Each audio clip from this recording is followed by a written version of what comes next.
Laziz doim hazil qiladi. Hatto eng qo'rqinchli joylarda ham kuladi. Do'stlari uni bilardi. Bu bola hech narsadan qo'rqmaydi. O'sha kuni Laziz uyga kelib uxlab qoldi. Tushida u g'alati joyda edi. Atrof hamma joy loy. U yurib ketayotgan edi. Birdan yer qimirladi va loy ichidan katta dinozavr chiqib ketdi. Laziz qichqirdi. Bu nima o'zi? Dinozavr ortidan yana loy sachradi. Laziz esa sirpanib yiqildi. Butun usti loy bo'ldi.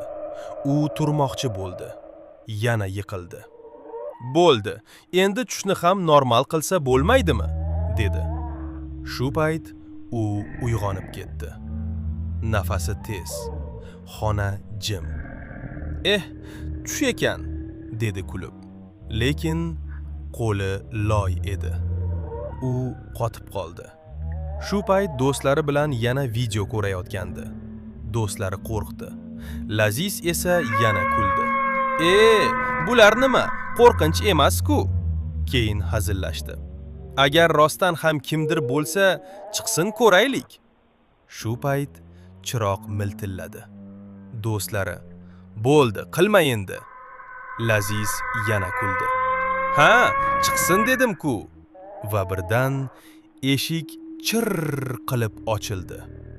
Sovuq shamol kirdi. Lazizning oyog'i sirpanib, u yana yiqildi.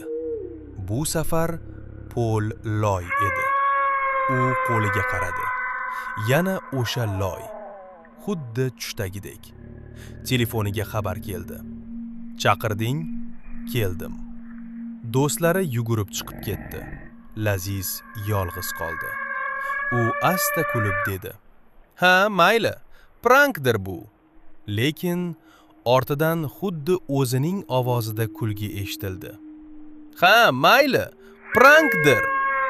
Laziz sekin orqasiga qaradi va u yerda ikkinchi Laziz turardi. Lekin u loy bilan qoplangan edi va asta dedi. Endi hazil qilamiz. Agar sen ham hazillashib kimnidir chaqirsang, ehtiyot bo'l. Chunki ba'zida ular hazilni qaytaradi.